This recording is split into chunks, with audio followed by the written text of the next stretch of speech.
Joyful blessings. This is Kaylin Castell with the magic and mystery of the February cross quarter being recorded on the February cross quarter. This will apply to any cross quarter, but it's going to have the energy of this season infused into this recording. Very exciting. So I'm really delighted to share with you some deeper understanding. You may already think you know a lot about the cross quarter, and I'm sure you do. Here's more for you to understand about it. So one of the things is, I've shared this in several videos, how we are at this great turning of a 26,000 year cycle. It takes 26,000 years for all the seasonal signs, and the seasons are representative of the equinoxes and solstices. 0 Capricorn representing the December solstice, 0 Aries representing the March equinox, 0 Cancer representing the June solstice, and 0 Libra representing the September equinox. And these points are moving through the constellations, and they are shifting 1 degree every 72 years. And it takes about 26,000 years for them to make one complete circuit. So the December solstice sun is currently on the galactic cross, where the plane of the galaxy crosses the plane of the solar system, near galactic center, just above the tail of the Scorpion. Now you will notice that the constellations have a different name than Capricorn or Aries or Libra or Aquarius, for that matter, because the seasons are a different expression than the constellations.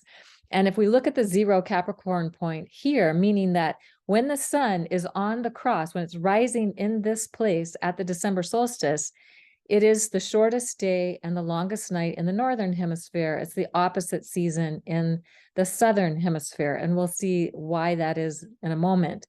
And that means then that this constellation, the Archer, also called Sagittarius, which is confusing because it is the season, all the days for the next 30 days, the sun is moving through this constellation called the Archer, but it's in the sign of Capricorn, and then it goes into Aquarius. And by the time it gets to 15 degrees Aquarius, it's in the constellation of the Sea Goat, and the goatfish is another name for it. It's also called Capricornus or Capricorn, and that gets confusing because it's mostly overlaid by the seasonal sign of Aquarius. So when the sun reaches 15 degrees Aquarius, usually on February 3rd, it is in this constellation of the Sea Goat or the goatfish. And it is also at the halfway point between the December solstice of 0 Capricorn and the March equinox of 0 Aries. So this is just a really remarkable way of understanding how the sun is the seasons are representative of our experience on Earth, how we have a seasonal experience. By the time we get to the February cross quarter, the days are getting longer. By the time we get to the March equinox, the days are of equal length. At the December solstice, longest night, shortest day. By the June solstice, longest day, shortest night. This is all from the Northern Hemisphere perspective. So 1962 to 2034 is the center point of this turning of this great age. 1926 to 2070 are 144 years from the time it moves into 1 degree to the time it leaves 1 degree of the center point of the cross. That happened in 1998 as calculated by astronomer John Muse. So this is the, we could say, the understanding that many ancient cultures really knew, like the sun was rising in different constellations in different seasons. And then we forgot, and they named the constellations and the seasonal signs the same name, and that has created a lot of confusion. So this is hopefully going to clear that up a little bit and give us a sense of what time it really is for us. Now, the February cross quarter, it is representative of lengthening days. And we could imagine that it's like a crescent moon. Now, the crescent moon is actually gaining in light and moving towards the full moon. And so in the season of the year, when we get to the cross quarter, it's like the crescent moon that's gaining light and getting ready to go to the half moon. And the half moon connects to the March equinox. So the balance of light and dark, a half moon, half lit and half dark.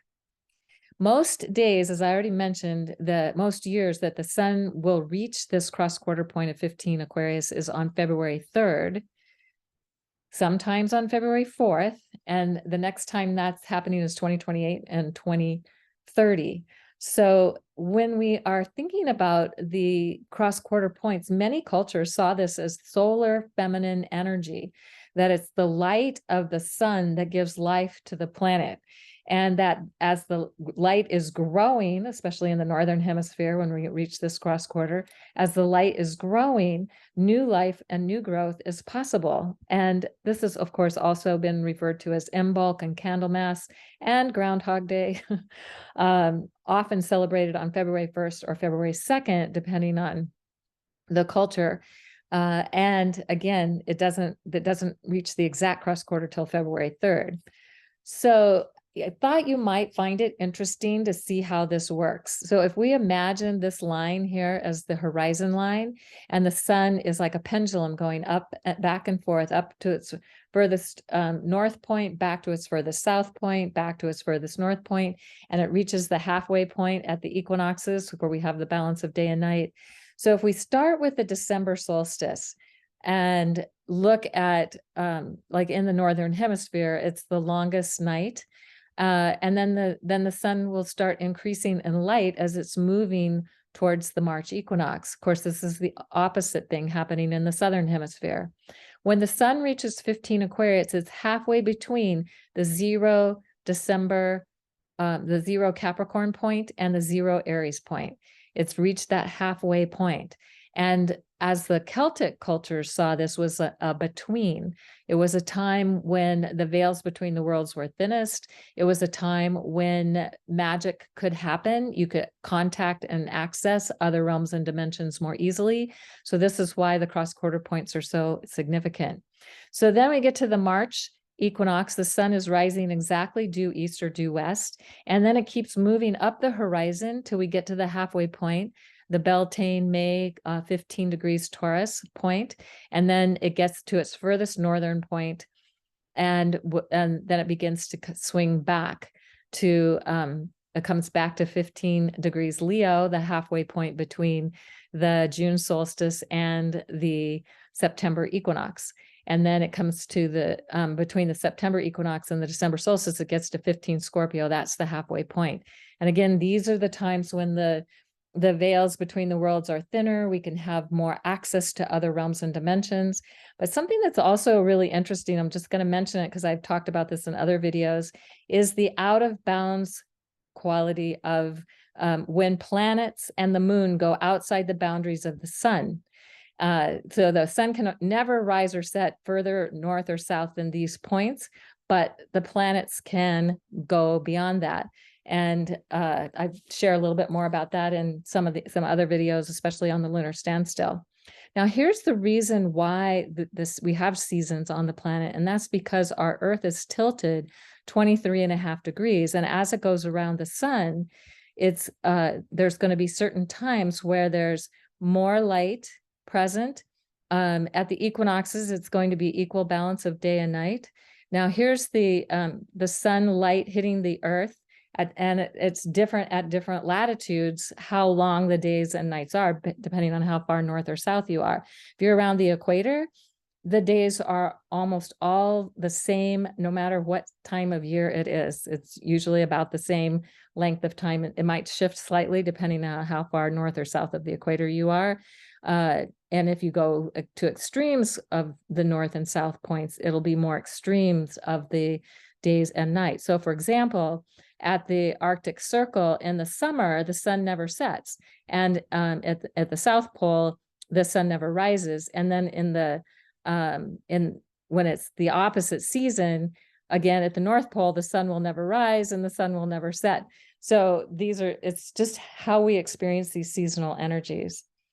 So the cross quarter, the Imbolc cross quarter, or the February cross quarter, often called Imbolc, and the Celtic people, the Druid people called it Imbolc, and that really translated as being the belly of the mother. and that from the belly of the mother, she has the power, that's the solar feminine power to give life, including the life-giving light of the lengthening days. And I love this circle because part of the circle is getting more light, like a crescent moon. And that's what's happening at the Imbolc cross quarter, February cross quarter. Now, there's other cultures that, or I guess the Celts and the Druids also celebrated this time as the goddess Bridget at Imbolc, and Bridget means exalted one. And how they celebrated this was by extinguishing the old fires and lighting new ones, symbolic of letting go of the old and embracing the new. So Bridget has always been associated with fire and the hearth, and connecting her to the Greek goddess Hestia, who is about the hearth, the fire of the hearth, and Roman goddess Vesta, same. She is the fire of inspiration as a patroness of poetry. She is the fire of the hearth as patroness of healing and fertility. And she is the fire of the forge as patroness of smithcraft. She is linked with prophecy, divination, agriculture, and livestock, feminine arts and crafts. And in Celtic traditions, women who are about to marry or who are recently married, and we carry this on into our culture as well, they're called brides in honor of their blessings bestowed by the goddess of brides, who is Bridget. Now, if you want to ceremonially connect with the astrological cross quarter, it helps to work with the symbols associated with Imbolc, and especially letting go of the old and making room for new growth, renewed energy, and fertility. So letting go of the old and welcoming the new is a great way to work with this timing. So if you are inspired to work ceremonially and maybe have some herbs or flowers like basil or rosemary or myrrh or thyme or iris or violets or heather, you can put these on your altar. You can make tea out of some of these. There's ways that you can create sacred intention with working with these herbs and flowers. And then also the gemstones. There's some amethyst you can see here, but you can put them on your altar, infuse them with your intentions, place them on your altar. Some great stones to work with, of course, are quartz, amethyst, bloodstone, garnet, ruby, onyx, and turquoise. And then the other thing that you want to do, or maybe want to consider doing for your ceremony, is to light a candle or find a way of having some kind of light on your altar, or maybe doing your ceremony in the light of the sun, to symbolize the return of the light and the days that are growing noticeably longer. Now, this image here of the seed, here's the seed, and it's nothing's happening. But as we get to the cross quarter, the seeds are stirring and they're starting to move, and the insides are starting to come out of the seed. Now, this is still under the ground here, but then as we move through this cross quarter time, the seeds start to grow and emerge above the ground. And by the spring, the plants are going to start growing really quickly. And you can see how the seed has broken open and what's on the inside is coming out. So it's a really powerful imagery to work with, that you're bringing what's inside of you out to grow and to be a beautiful expression in the world. And that's a powerful intention to work with at Imbolc. So if this information inspires you, you can go to my website. There's more information on an article that I wrote on Imbolc and the cross quarter. So CaylinCastell.com or celestialtimings.com. You can put in the search box for the February cross quarter. And if you're inspired by this content and you would like to be notified when new videos are being posted, then be sure to subscribe and activate the bell to get the announcements when new videos are posted. And just so thank you so much for sharing these mysteries with me. And here's to a joyous Imbolc for all of us.